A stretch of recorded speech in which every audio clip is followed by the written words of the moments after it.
your eyes the moment you looked at me. नमस्कार, मी प्रिया स्वामी अनुभव या यूट्यूब चॅनलवर तुमचे स्वागत करत आहे। सर्व मंगल मांगल्ये शिवे सर्वात साधिके शरण त्र्यंबके गौरी नारायणी नमोस्तुते।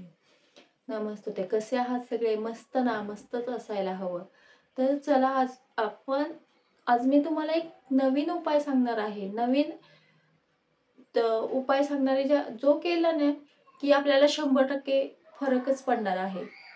100% हा फरकच पडणार आहे। मीही स्वतः हा उपाय करते आणि तोच आज उपाय मी तुम्हाला सांगणार आहे।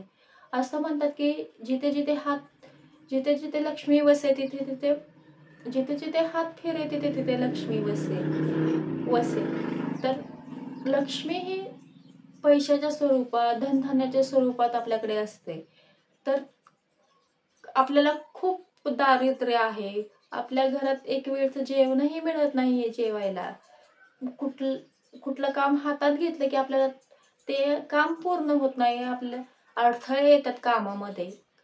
दारिद्र्य खूप आहे, दुःख खूप आहे, कष्टही खूप आहेत। कष्टही करतो आपण, पण आपल्याला त्या कष्टाला यशाची साथ मिळत नाही, नशिबाची साथ मिळत नाही आणि खूप अडथळे येतात, खूप अडचणी येतात। आपलं कामच कोणतं पूर्ण होत नाहीये। असं सगळ्यांच्या घरी असतं।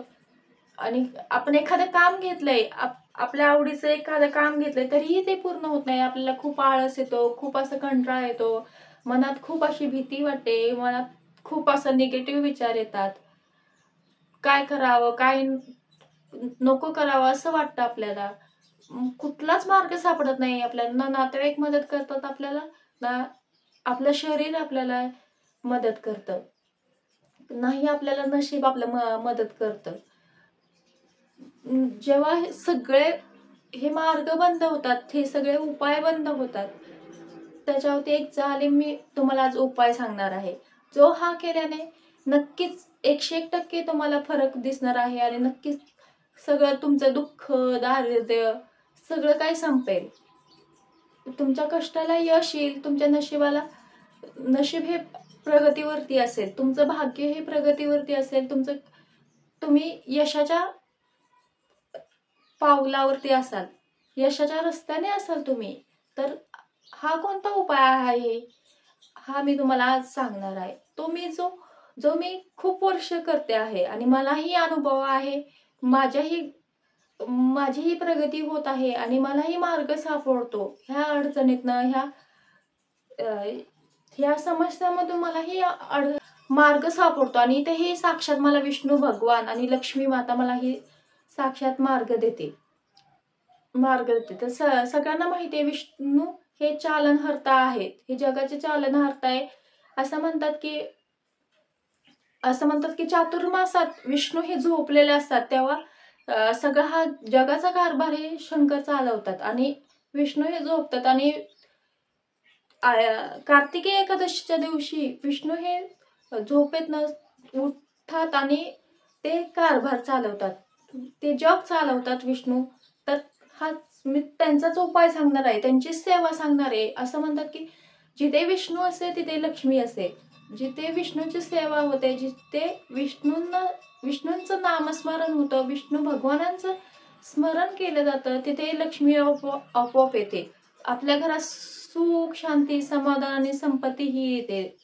तर विष्णू हे चालनहर्ता आहे जगाचे हे चालनहर्ता आहे। तर कुठलाच आपल्याला मार्ग सापडत नाही, खूप दारिद्र्य, खूप कष्ट आहेत, आपण खूप मेहनत घेतो, कष्ट करतो, पण आपल्याला यश मिळत नाही। तर ह्या सगळ्यामध्ये जालीम उपाय मी आज तुम्हाला सांगणार आहे। तो म्हणजे 40 दिवस तुम्ही रोज विष्णू सहस्त्रनाम वाचा। विष्णू सहस्त्रनाम वाचा। आपल्या घरामध्ये विष्णूंची मूर्ती नसेल किंवा फोटो असेल किंवा विष्णूंची मूर्ती असेल तर त्या विष्णूला एक मंजुळा असते ना आपल्या तुळशीची, ती मंजुळा वहा आणि विष्णू सहस्त्रनाम वाचायला सुरुवात करा। 12 वेळा दररोज विष्णू सहस्त्रनाम वाचा आणि 40 दिवस ही सेवा करा। नक्कीच तुम्हाला मार्ग सापडेल आणि तुमच्या कष्टाला यश येईल, तुम्ही प्रगतीच्या दिशेने पुढे जाल। तर हा उपाय कसा वाटला मला नक्कीच कळवा. श्री स्वामी समर्थ. जय जय स्वामी समर्थ. आवडल्यास लाईक, शेअर आणि सबस्क्राईब नक्की करा आणि कमेंटमध्येही तुमचे काही प्रश्न असेल तर मला नक्कीच सांगा. आणि मी तरी हा स्वतः अनुभव घेते. मीही दररोज 12 वेळा विष्णू सहस्त्रनाम वाचते आणि माझीही प्रगती होत चालली आहे दिवसेंदिवस. मीही प्रगतीच्या दिशेने आहे. तर तुम्हीही हा अनुभव घ्या आणि तुम्हीही स्वतः तुम्हीही मला स्वतः म्हणसाल की ताई खरंच तुम्ही हा जो उपाय दिलाय ना तो खरंच मला खरंच माझं काम झालंय. खरंच तो मला उपयोगी आलाय. तुमचे आभार कसे मानू असे तुम्ही स्वतः म्हणसाल. तर हा उपाय नक्कीच करा आणि स्वतः अनुभव घ्या. विष्णू सहस्त्रनाम 12 वेळा 40 दिवस वाचा. तुमचे सगळे कामं होतील.